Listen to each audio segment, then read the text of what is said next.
కొడాలి శివప్రసాద్ గారు చాలా స్పీకర్గా చాలా యాక్ట్ చేశాడు. 5 సంవత్సరాల నుంచి చేస్తాడు. ఇవాళ రేపో లాస్ట్ డేటు ఆయన స్పీకర్ చరిత్ర అయిపోయింది. శివప్రసాద్ గారు, నువ్వు డ్యూటీ చేసావా? కరెక్ట్గా చెప్పు, నీ పాత్ర నువ్వు పాటించావా? ఒక స్పీకర్ పాత్ర కనుక శివప్రసాద్ గారు నువ్వు డ్యూటీ చేసావా? ఇక్కడ మున్సిపాలిటీ లేబర్ ఎవరన్నా వచ్చి డ్యూటీ చేస్తా ఏదో ఒంట్లో సుస్థి వచ్చి ఏదైనా అడుగు మీద కూర్చుంటే వాళ్ళు మున్సిపాలిటీ గుమ్మస్తాలు వచ్చి ఫోటో తీసి ఆ రోజు జీతం లేకుండా చేస్తారే, నువ్వు ఈ 5 సంవత్సరాల నుంచి డ్యూటీ చేసావా అని నేను అడుగుతున్నా. 23 మందిని 23 మందిని గాడిదలను కొన్నాడు ఒక గాడిద. కొన్నది గాడిదే, అమ్ముడిపోయింది గాడిదే. ఆ గాడిదల్ని దాకా ఉంచావే, నీ డ్యూటీ నువ్వు చేస్తున్నావు అడుగు చెప్పు నాకు.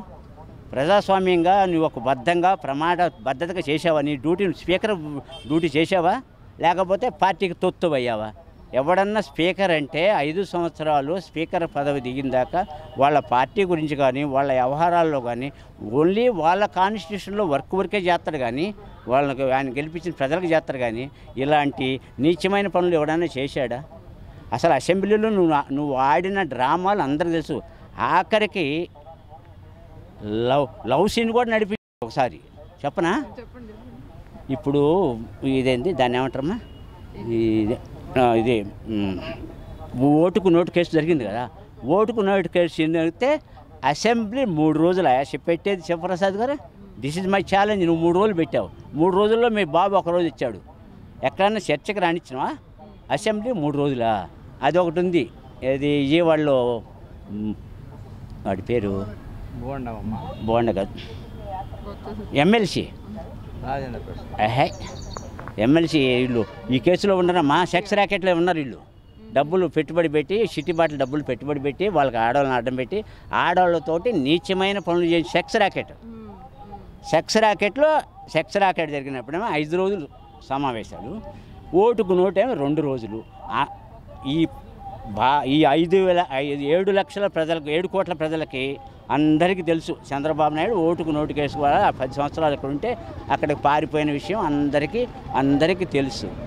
రాజధానిలో కట్టావు కదా, వాన రాకముందే కారే బిల్డింగ్లు కట్టాడు. 3 సెంటీమీటర్ల వరకు కుడితే 10 సెంటీమీటర్ నీళ్లు లోన్ ఉంటాయి. చెప్పాగా పోయినసారి 1100-1200 పెడితే కారదు బిల్డింగు. ఈయన కట్టింది 11,000 పెట్టి అడుగు. 11,000 దోసుకోవటమే, ఇంకా ఏమీ పని లేదు. అర్థమైందా? ఈ శివప్రసాద్ గారు అసెంబ్లీ నడిపిండో చెప్పా. ఇప్పటికి ఇవాళకి కూడా నువ్వు 11 మంది 23 మందిని డిస్క్వాలిఫై చేయలేకపోయినామంటే నువ్వేం స్పీకర్ అయ్యా? అక్కడేమి మన బాబు గారు తెలంగాణ వచ్చి గొడ్లను కొన్నాడు కేసీఆర్, మా ఎమ్మెల్యేని మా గుర్తు మీద గెలిచిన వాళ్ళు అన్నాడు. ఈయన పోయి ఆంధ్రప్రదేశ్లో పోయి చేసింది 23 గాడిదలను కొన్నాడు. 23 మంది గాడిదలను కొన్నాడు. కొన్నాయని కూడా గాడిదైతే నాకు కొనేది. గొడ్లాపరమేశ్వరుడు ఏ జంతువు కొంటాడు, గాడిదలను కొన్నాడు. కొని వాళ్ళంటే ఆయన అభివృద్ధిని చూశాడు. అభివృద్ధిని కాదు, వాళ్ళు వచ్చింది నీ దోపిడీని చూసి ఎలా దోసుకోవచ్చో నేను కూడా పోయి దోసుకుందాం అనే తీరులో వచ్చినాడు. ఇంకొకటి కూడా చెప్తున్నా, 23 నియోజకవర్గ ప్రజలకు నేను చెప్పేది ఏంటంటే, మనం ఓటేసి గెలిపించాం, మన వైసీపీ పార్టీ తరఫున మనం ఓటేసి గెలిపించాం కాబట్టి ఈ 23 నియోజకవర్గాల్లో అప్పుడు ఓటేసిన ప్రతి ఒక్కళ్ళు అభిమానులు ఈ 23 మంది గాడిదలకు వేశారు కదా ఓట్లు. ఈ గాడిదలను ఊర్లో తిరగనీయకుండా మీరు పేడ కల్లాపు ఒక బకెట్లో కలిపి లేకపోతే ఒక బిందెలో కలిపి ఇంటింటికి పెట్టండి. వస్తానే రేపు ఎలక్షన్లు వస్తాడు, గాడిదలు వస్తాయి జాగ్రత్త. ఆ గాడిదలకి ఇదిగో నీ వస్తే ఈ పేడ కల్లాపు చల్లుతాం అని ఇంటింటి ముందు ఒక చెంబు, ఒక పెద్దది ప్లాస్టిక్ బిందెలు వచ్చినాయి. ప్లాస్టిక్ బిందెలు కొని వాటి నిండా పసుపు రాయండి. ఎందుకంటే పసుపు అయితే ముండమోసినట్లు లెక్క.